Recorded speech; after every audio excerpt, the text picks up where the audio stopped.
In this video, we'll show you how to build a model and place an order in MyEmerson.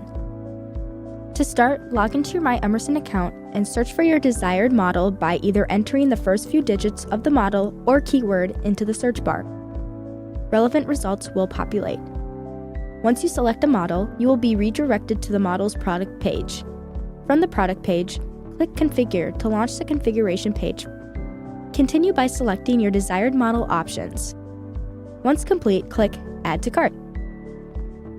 After adding all of your items to cart, click on the green checkout button to proceed with your purchase.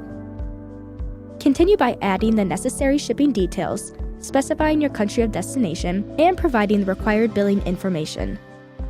If you're using a purchase order, enter the PO into the designated text box and upload a copy by selecting Attach Purchase Order.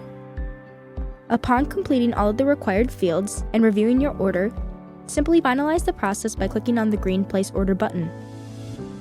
A confirmation email will be sent to you confirming that your order has been successfully placed.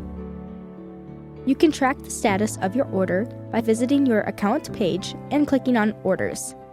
And that's how you seamlessly build a model and place an order in MyEmerson.